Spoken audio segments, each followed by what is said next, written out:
Disetujuinya, usulan perpanjangan masa jabatan kepala desa dari 6 tahun menjadi 9 tahun menuai pro dan kontra di masyarakat.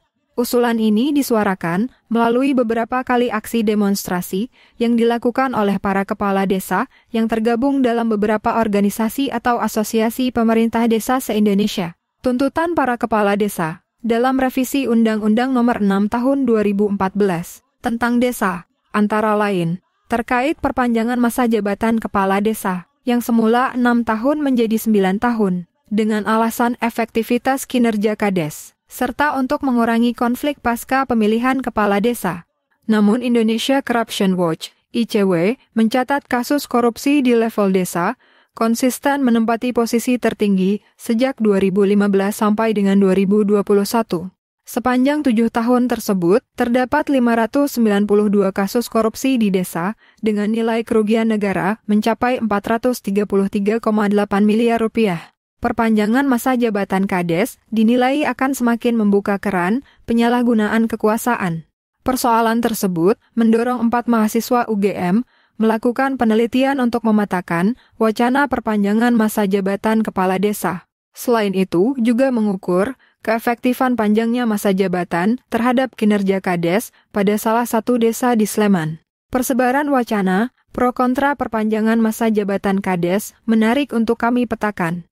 Kami ingin melihat bagaimana wacana ini bergulir di media massa nasional. Aktor siapa saja yang mendukung, dan dari mana saja penolakannya datang. Jelas Rahma Kintara, mahasiswa Departemen Politik dan Pemerintahan, selaku Ketua Tim Penelitian. Seperti dikutip dari situs Universitas Gadjah Mada, keempat mahasiswa ini merupakan tim riset sosial humaniora yang termasuk dalam program kreativitas mahasiswa PKMRSH, ajang lomba tahunan yang diadakan oleh Kemendikbudristek. Keempatnya adalah Rahma Kintara, DPP, Visipol, Jasmine Hasna, DPP, Visipol, Raffi Manggala, Hukum, dan Akil Ersan, MKP, Visipol. Tim ini dibimbing langsung oleh dosen ilmu politik dan pemerintahan, Visipol UGM, Devidian Cahyati, SIP, MA. Selain itu, kami juga ingin melihat respons masyarakat Kelurahan Girikerto terkait wacana perpanjangan masa jabatan lurah. Nantinya, respons akan kami bandingkan dengan penilaian mereka terhadap kinerja lurah selama ini, tambah Kintara. Pemetaan wacana yang dilakukan Kintara dan tim menggunakan data dari 100 artikel berita yang mencakup 255 pernyataan dari 86 individu dan 18 organisasi di media massa nasional. Hasil pemetaannya menunjukkan bahwa wacana tersebut paling banyak diangkat oleh anggota DPR dengan frekuensi sebesar 60 pernyataan. Disusul oleh kepala desa dengan frekuensi sebesar 39.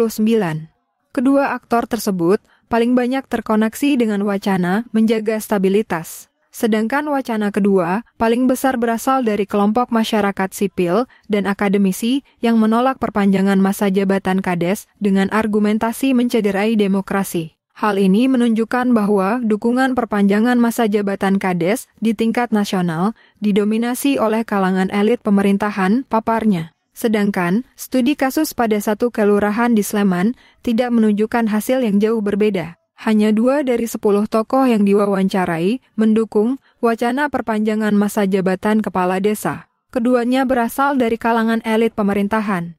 Alasan penolakan masyarakat beragam. Ada yang menilai unsur keadilan lurah saat ini belum baik, ada yang menganggap 9 tahun terlalu lama, dan membuat kerja menjadi lamban. Sampai pendapat bahwa masa jabatan tidak terlalu penting, melainkan performa kepemimpinannya yang menentukan. Harapannya, temuan-temuan ini akan bisa bermanfaat sebagai dasar pembuatan kebijakan ke depan, pungkas Kintara. Bagaimana menurut pendapat Sobat Lintas TV? Silahkan tulis tanggapan Sobat di kolom komentar.